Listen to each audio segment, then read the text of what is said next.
Hello everyone. Well, I am still in the kitchen and the next thing I'm doing is deviled eggs, and these are really easy.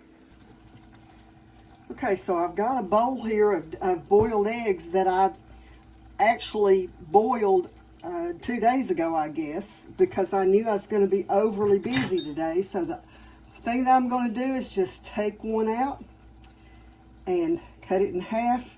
I'll pop that yolk there, and then I've got you can see here, I've got a little pan that's lined with paper towel, and I have found when I'm doing a lot of deviled eggs, that's the easiest way for me to carry them so they don't slide around and get messed up.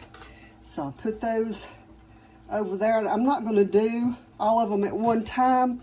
Since I'm doing so many, I'll do a few so you can see how I do it, and then I can come back and finish them.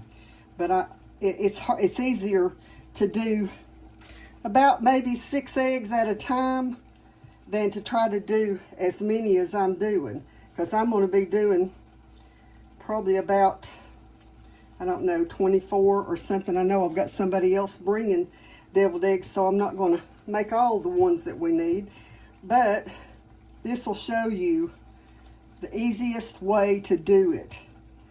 And this is one thing, whenever I take deviled eggs to an event, I never bring any back.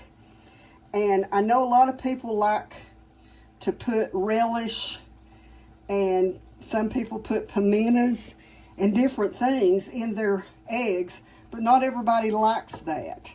So I learned a long time ago, if I'm making deviled eggs for an event so that most people will be able to eat them, I just do a simple deviled egg. And the only thing, well, I went over there to get a spoon and didn't get it. Okay, so the first thing that I do once I've got the egg yolks separated is just mash them until they're, in little bitty,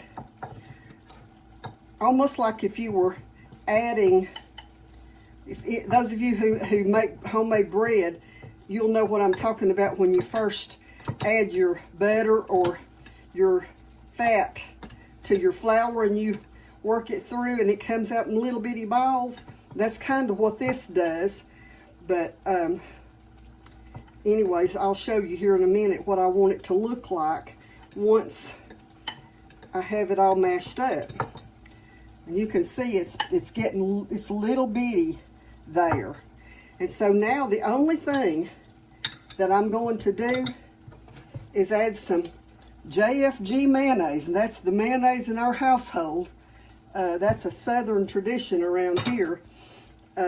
Some people like other mayonnaises, but this has been our go-to all my life, ever since I was young.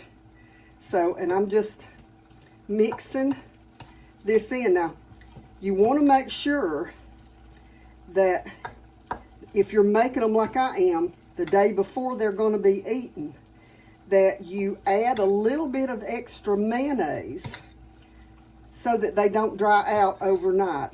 I've had some like that before, and they're just not good. So anyway, I'm going to add some more mayonnaise. We got so many good cooks in our church. I know we've got somebody else that's bringing some deviled eggs, and hers will be gone too. I kind of know who does what after being there so many years, and the food just goes. Of course, we're going to have a big crowd because we've got a lot of visitors coming and special singers and stuff like that. So, okay, it's almost there. You can see that's what you would normally have them look like, but I'm going to add probably another tablespoon to this because I want it to look wet. Okay, I think you can probably see here now how that looks. How it's a little extra wet. So all I have to do now is just spoon those into my egg whites. And then I may sprinkle a little bit of paprika on top of them. I know, although my daughter will have a fit, she don't like it when I do that. But that's all I have to do. So anyways, now you know how I do my deviled eggs. So I'll bring you back in a little bit and show you something else. Okay, you can see my eggs are done. I'm about to put them in the refrigerator and just doing them plain.